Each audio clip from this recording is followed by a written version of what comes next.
Isang mapagpalang araw sa ating lahat. Welcome back sa ating YouTube channel. Hunting tayo ulit. Dito tayo ulit sa bundok para subukan ulit natin itong islag na galing kay Sir Mark Oliver Torres Real. So bali yung dala natin islag is yung 21 grains to 117. So atin pong balikan yung baliting na bunga. Hopefully may mga bunga pang natira. At possible na makapaghintay na tayo doon ng wild chicken. So stay tuned. Antabayanan yung ating kaganapan sa araw na to. So malapit na tayo sa kinaroroonan ng balite.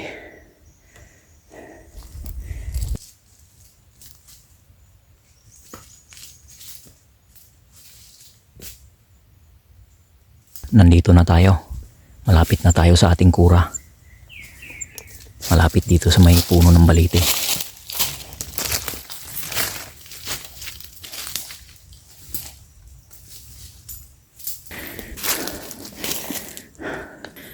Dito na tayo sa ating kura. Yan yung balite.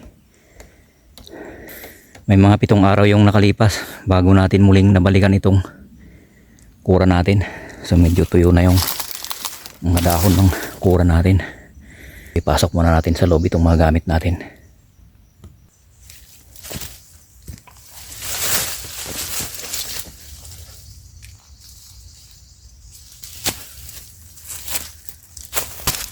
Ready na. Dito muna tayo saglit sa labas.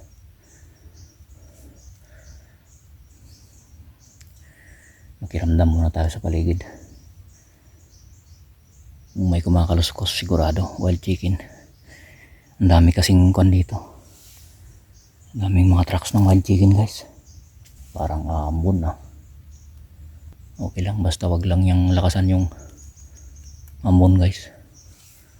Ilagay muna natin doon yung Bluetooth speaker natin guys. So antabayanan yung mga patama natin guys. Hopefully may punay pang magpupunta dito. Kasi wala na pa isa-isa na yung mga bunga niyang hinog. Tapos naglalaglagan. Yun naman yung pinapapak ng mga wild chicken. So tara, pasok na tayo para makapaghintay tayo.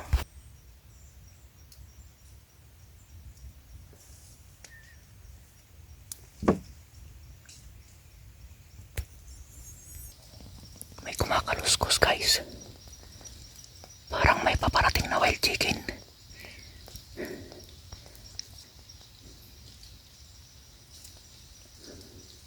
Mas tamang tama medyo umaambon. So parang para sa akin mas maamo yung wild chicken kapag ganitong umaambon. So maghintay tayo hanggang mamaya, sigurado yun pupunta dito yung mga wild chicken. At the same time, mag-abang na rin tayo ng alimokon at punay. A few inches later.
Wild chicken. Tara, pulutin natin guys.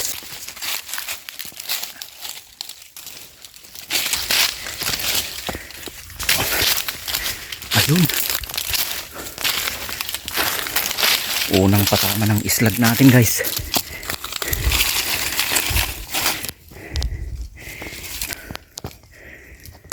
Ayos. So ito yung unang patama ng 21 grains to 17 natin na islag. So, malapit lang yung distance. Nasa mga 25 to 30. Ayos.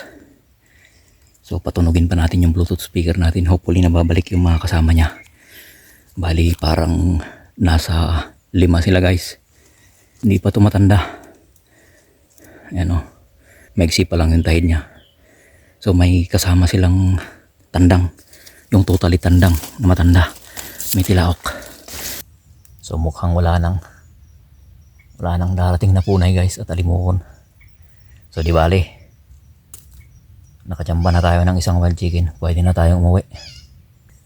Pack up na tayo. Kunti na lang yung bunga kaya wala na. Hindi na babalikan ng mga punay. Tsaka yung mga wild chicken wala na. Alanganin na silang babalik guys. Kasi nabulabog nung pagbaril natin sa isang kasama nila. Nabulabog sila. Kaya hindi na sila babalik. Sa mga susunod na araw siguro. Okay. Pack up.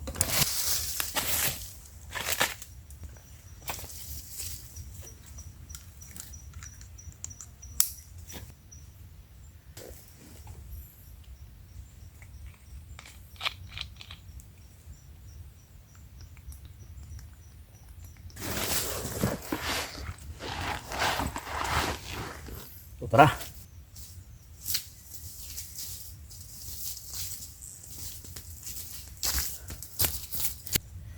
So pahinga tayo saglit. Hiningal ako doon ah. So ito ang kagandahan ng paghahunting dito sa bundok. Bukod sa nakapag-adventure ka na, papawisan ka pa ng todo. Grabe. So kahit wala man tayong nakuha na kokodab, at least may wild chicken tayo. Hindi tayo uwing malungkot. Hindi masasayang yung pagod natin na nagpunta dito.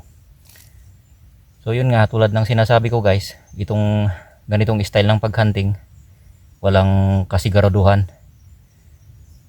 Kung malas mo talaga. Kung swerte mo talaga. So tara.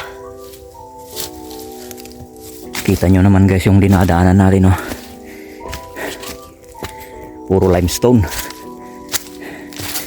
Buti na lang may daanan.